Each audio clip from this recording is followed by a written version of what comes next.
Ladies and gentlemen, welcome back to Hypno Thoughts 2020 Day 2.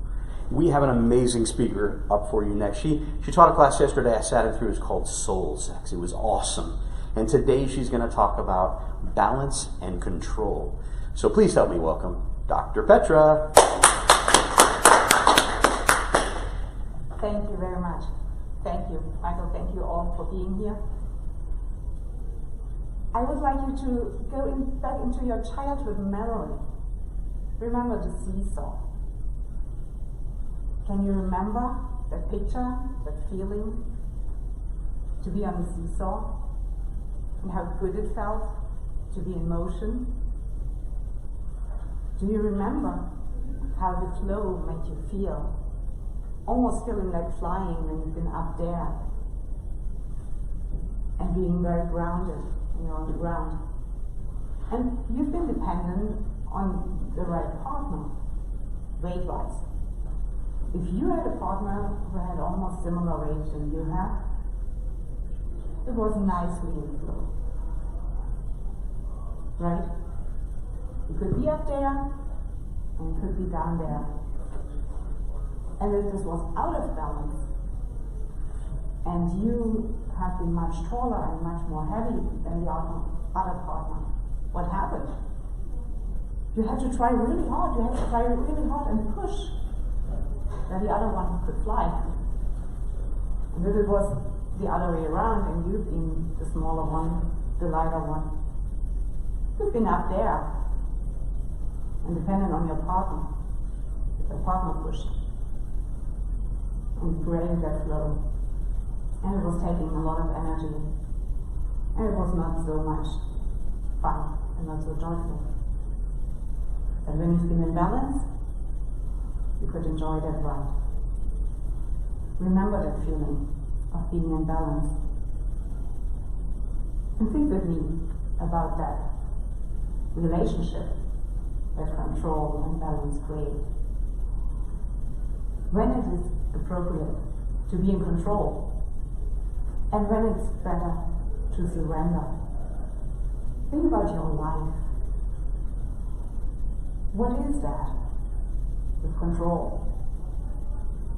That we think a lot of times, I have to be more in control.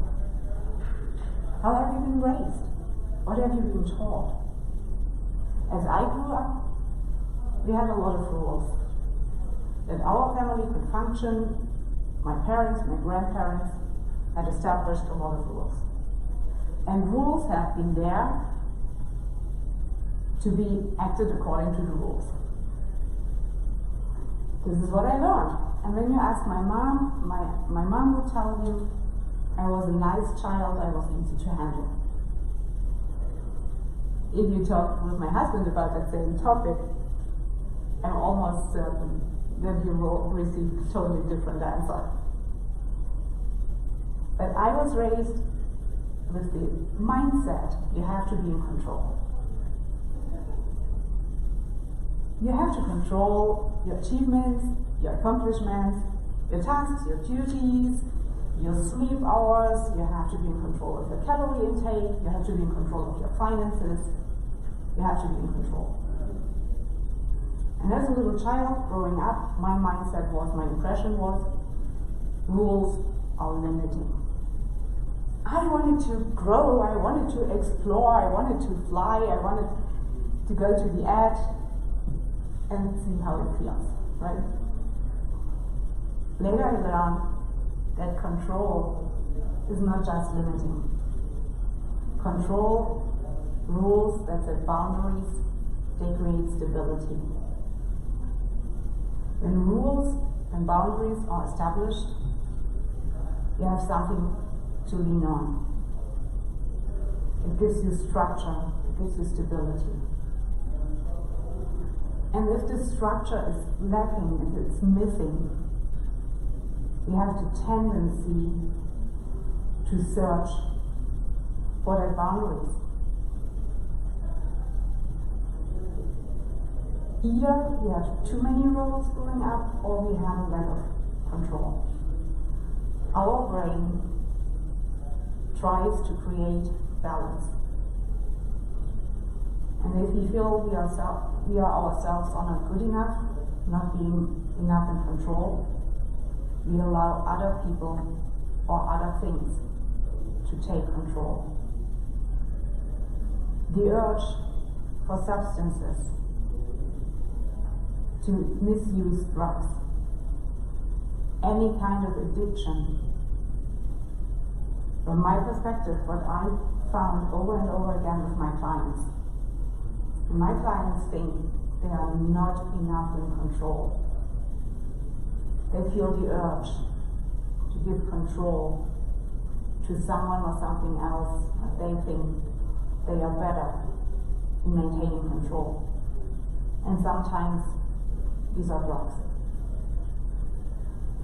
It's all about control and being in control and balancing control.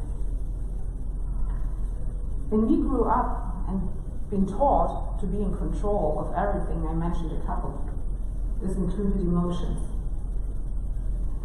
Be in control of your emotions. Who hasn't heard that? Society doesn't want to deal with our mood swings, right? Sometimes it's really hard. But emotions are energy in motion. And if we stop that flow, life is not flowing. Our seesaw doesn't swing.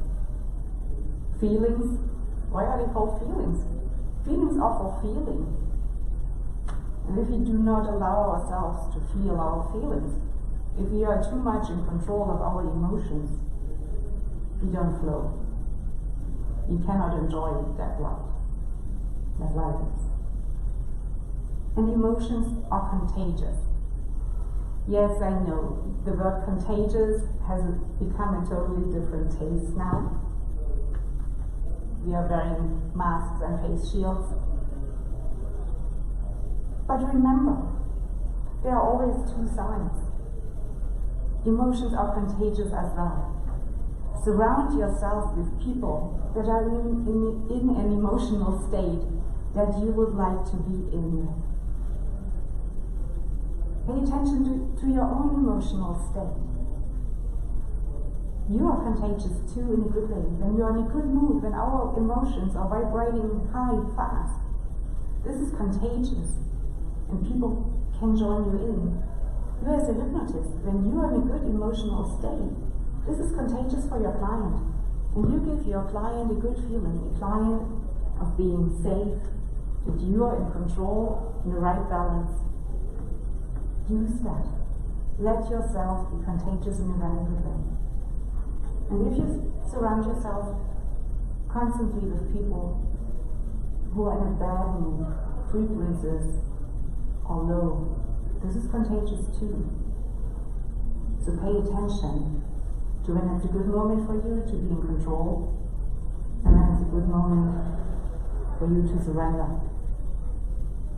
And hold on to that joy, not to the pain from your past. Remember the good moments. You can choose. There's negative bias and there's positive bias. Why do we have the tendency to hold on for years, for decades, sometimes for our entire life, to hold on to that negative emotions, to that negative experiences from the past? You have joyful moments too. For sure, they are there. Look for them and hold on to that joy. You deserve it. It's your memory. Don't listen to your brain. Make your brain listen to you. Tell your brain what you want to remember. Remember the positive things. Remember the good things. Your brain will follow your orders. Make your brain listen to you. And stop comparing. We compare so much. We compare our lives with lives of others. We compare what they achieve. We compare what they have. But our life, your life, is unique. Your life is unique to you. The lessons you've decided to learn in this lifetime are unique. You are unique. It doesn't make any sense to compare apples and pears when you compare your life to the life of others. live your life in balance, be in control and surrender in a controlled manner. You know, when you compare, we always think the grass is greener on the other side. What is the other side? I got introduced to the other side many years ago, my first near-death experience. And it took me many years to open up and talk about this. And during my first near-death experience, I learned that there's no real death.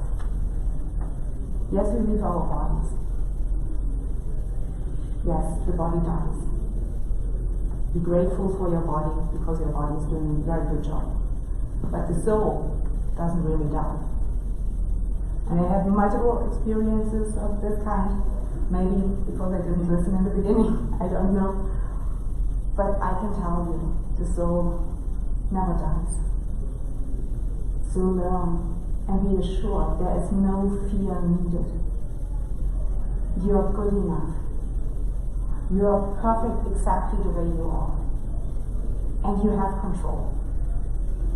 You have enough control. It's about balance. It's about creating the balance in your life. And get rid of this misconception, this false expectation that you always have to be in control. That is simply not true. Because it's natural to be in balance. When you sneeze, remember when you sneeze, you are not in control. It just happens to you, right? You can't do anything else but sneezing in this particular moment. This is when we totally surrender control because we are not in control. And it actually feels really good to see relief. The same thing happens during birth. When a woman is giving birth and the baby is being born, this is out of control, it just happens. And the more we surrender, the better the experience is. The same holds true for orgasm. In the moment of orgasm, there's no control. And this is also true for dying. When we die and surrender and allow this process to happen, it's actually a nice process. I invite you to think about this and take back the reins in your life. Think again about how much control you need in your life, how much control our clients need in their lives, and create that balance. Let's help our clients to create that balance, that healthy balance, to be in the flow. And remember, don't listen to your brain. Make your brain listen to you. We are responsible for our thoughts, and our thoughts create our reality. Tell your brain what you want your brain to think and to do, and create that balance. I invite you to get up from your chairs if you can. Just get up and stand with me. And put your hands close to your body and feel for a moment, pretend for a moment that you're the seesaw, and move a little. And test how far you can move before you lose control. Don't lose control in this moment. Test how it feels to be in motion, to be the seesaw. And now please spread your wings and did I say spread your wings? I meant spread your arms, but spread your wings. And move. And be that seesaw. And see. And if you open your legs a little bit, if you make your step a little brighter, a little wider, how far you can bend. And be in motion. And be in that flow. And feel how far you can go and still be safe. You are safe. You are in control. You are enough. You are perfect, just the way you are. Thank you very much.